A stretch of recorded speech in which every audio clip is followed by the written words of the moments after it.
Hey, fellow cruise lovers, Cheryl here. And I'm Eric. Welcome back to another episode of Cruising with Cheryl and Eric. Today we're diving into our top 10 things that we simply adore about cruising. We could make a list of probably 100 things, but we figured we'd keep it on the shorter end, so we're going to do our top 10. And no, it's not just about the endless self-serve ice cream. Although,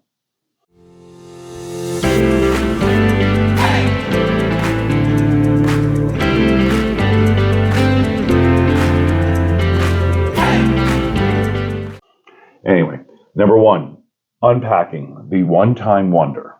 So first up, obviously, number one, the sheer convenience of unpacking once and not having to worry about it again is, I don't know if it's my number one, but that was first on the list today. It's the first thing that popped in my head. So the sheer joy of just being able to unpack once, not have to worry about it again until the end of the trip. No repeated zipping, unzipping of suitcases, frantic hotel room switches, none of that. Instead, you find your solace in floating home. In your floating home. That too. Yes. Oh, sweet baby Jesus. Every destination you'll reach, all the sights you'll see, they all accumulate in the familiar comfort of your cabin. But I have to go back to number one. This is still number one. Well, back to the beginning of number one. Anywho, but Eric loves to unpack as soon as we get out. Yes. In our room with our suitcases waiting outside. It is ridiculous. Oh, to me, the sooner I can get travel day over. And in my mind, travel day doesn't end until your clothes are unpacked, the suitcases are stored under the bed, and I don't see them again until, the night before we get off the cruise. But yes. It's all about making it home and not living out of a suitcase. So where I could technically live out of a suitcase. Yes. Yeah, not me. Not me. Number two, global gastronomy galore. Wow, big fancy That's a mouthful. Word. Yes, yeah, it is. Sweet Lord. If your food, my turn. If your food lover, cruising is like a dream. Picture this: waking up to French pastries. Wow, I have not enough coffee today. Yes. Indulging in Italian spread for lunch, savoring Thai cuisine for dinner, and capping off the night with Spanish churros. And it's not just about the diversity; it's also about the authenticity. Many of the chefs on board actually come from the very regions that the food that they're making is it's contagious. Yeah. I was doing fine. I have that effect on people. These chefs, they bring their heart and soul of their homeland to your plate every time. Specialty dining on cruises offers experiences like no other, from chef table events where you're privy to culinary secrets, to themed nights where the entire dining room area is transformed into a faraway land. Everything from wine pairings to cooking classes and even behind the scenes galley tours.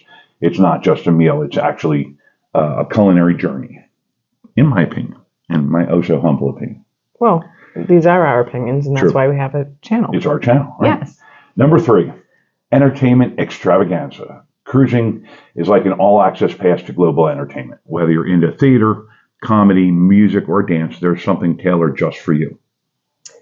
Broadway caliber shows on the high seas, check. Jazz nights to transport you to a 1920s club, absolutely. Live game shows where you're not just a spectator, but you are a participant. And you bet. It's fun. It is. It is fun, especially watching people go crazy running up and down the aisles to get somebody's blue lipstick. Oh, yeah. Hashtag Ellen Stevenson. Yeah. Many cruise liners also invite guest performers. So think about world-renowned magicians, Grammy-winning artists, even stand-up comedians. Every night offers something different, a new delight. Magicians is another one. Hypnotists are another one. Mm-hmm. Yeah, so we've seen some great shows. All kinds of stuff. Yes. And for those who like to dance, classes range from ballroom to salsa. So not only can you enjoy watching, but you can also be a star in your own right. Number four, connection and community. Mm-hmm. Let's talk about the people.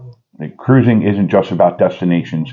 It's also about connections. Every voyage crafts a unique community, a melting pot of cultures, stories, and shared experiences. Truth. Mm-hmm. We'll touch back on that in another. I'm sure. Yeah.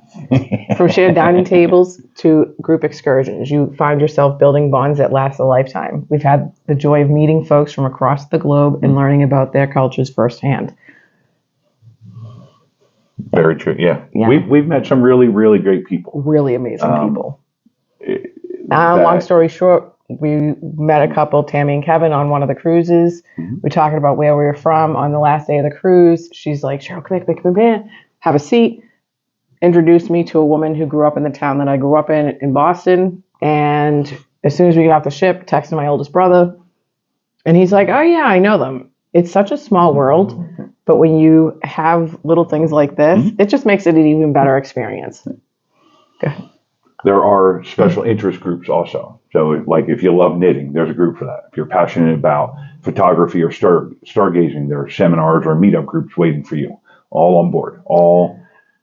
Anything you could think of. Anything pretty much under the sun. There's, yeah.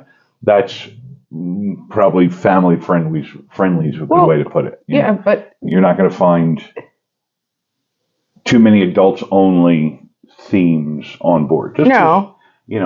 Cruise lines cater to, 7 months to 107 years old and everybody in between. Well, but they also have, what's the AA meetings? Yes, they do. They have LGBT meetups. I mean, there's a little bit of everything for everybody. So if you want to be a part of that, go ahead. If you don't, enjoy your trip. So while you board as strangers, unless you're like me and him, we're not strangers. You often disembark as a family with promises to reconnect and maybe even cruise together again. Very true. So number 5, serene sunrises and sunsets. I'm more for the sunsets than I am the sunrises. Alcohol package. There's something innately poetic about the sunrises and sunsets at sea. The vast expanse of the ocean meeting the infinite sky with hues of oranges, pink, and purple painting the horizon. Now, I do have to say, I will catch every which way but loose sunset I possibly can. It brings me back to my mom, because that's one of the things she loved when we lived in Florida.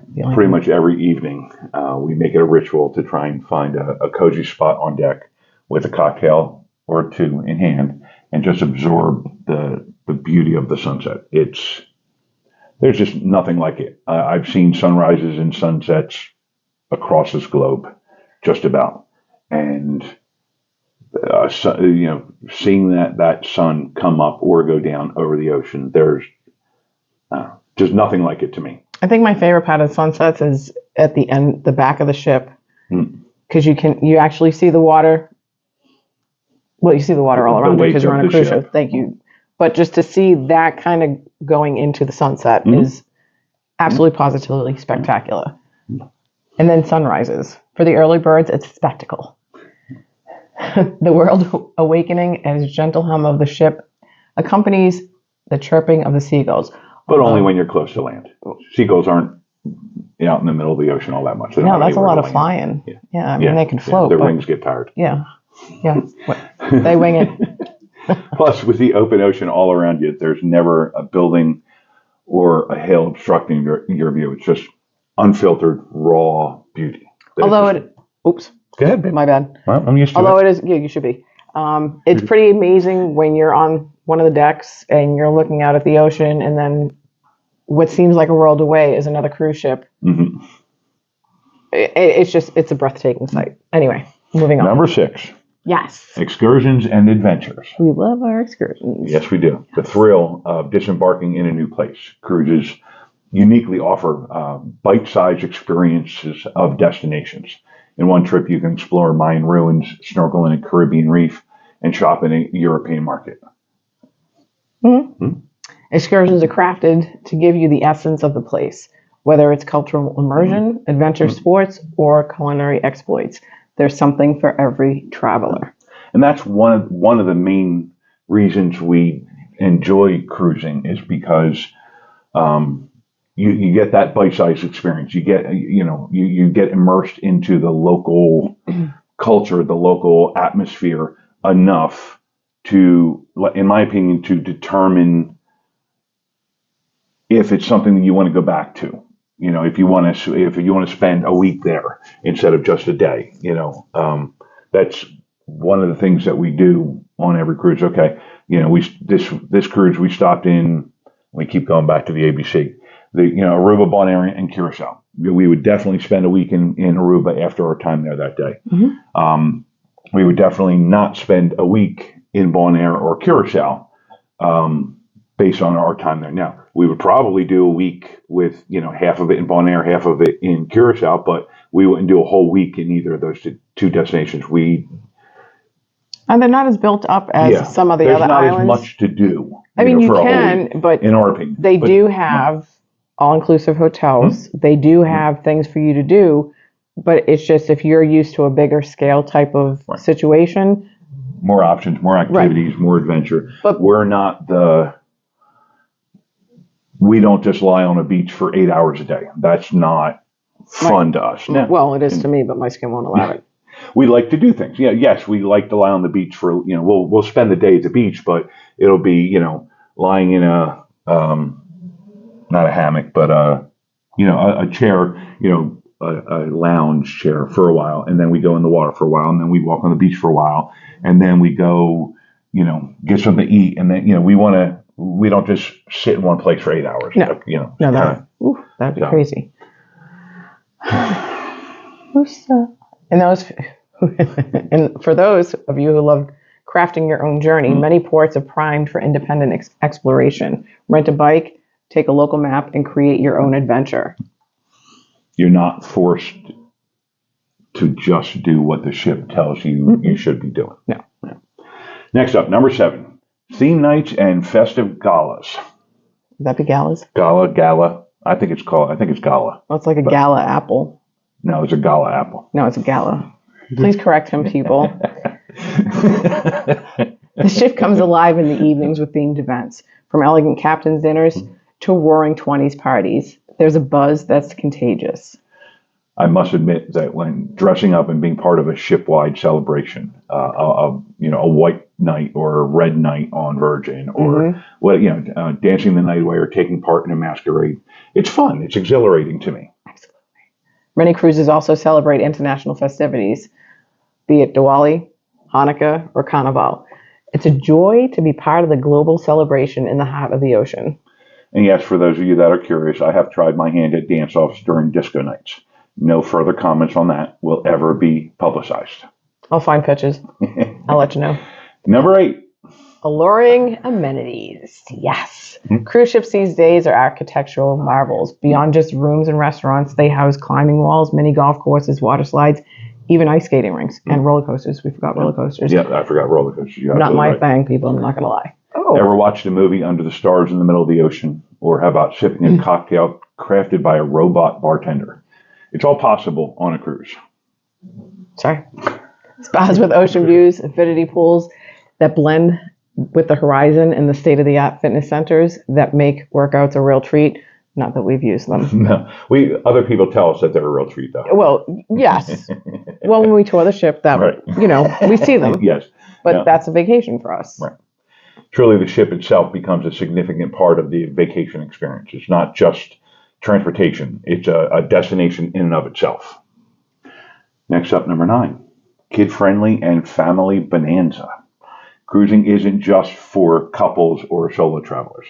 Families better listen up. Ships are equipped with kid zones, teen clubs, and, again, my favorite word, a plethora of activities tailored for those younger sailors.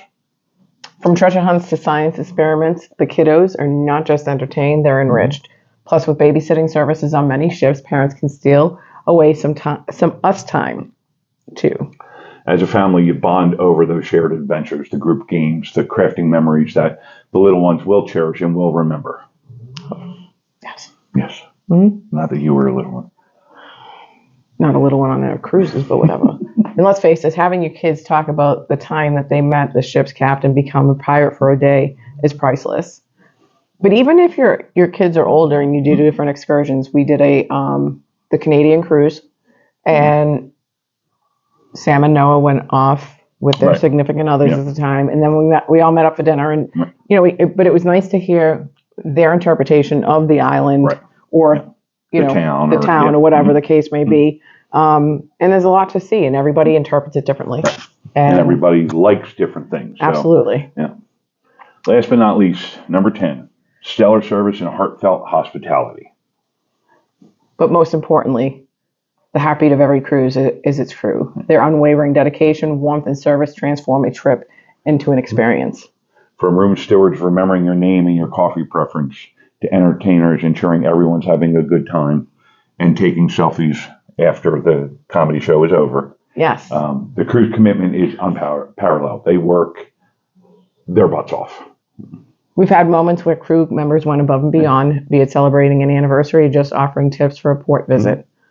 They make you feel valued and special and truly at home. It just, the crew, in my opinion, the crew makes or breaks the cruise. Yeah, the ships are beautiful and there's a ton to do and the ports are great, but if you have a poor experience because of a room steward you don't like, or something wrong with your room, or rude staff, you're going to remember that. So luckily for us, we haven't had those situations. On our last cruise, I felt as though it was a little warm in our room. So I had asked, we went to guest services, spoke to our steward first, and he told us to go to the room. You're right. Guest services. Thank you. Yep. Woo. And that afternoon when we went in to change for dinner, I had a box fan in my room. Yep. It wasn't what I expected, but it did. It did the job. Absolutely. Yep. It kept me cooler. Yep. Yeah. So there you have it. Our deep dive into the world of cruising. It's a realm of endless wonder waiting to be explored. Share your favorite cruise moments below. And until our paths cross on the high seas, smooth sailing to all. And hopefully we won't be as tongue-tied next time. Hopefully not. Farewell, and may every voyage write a story in your heart.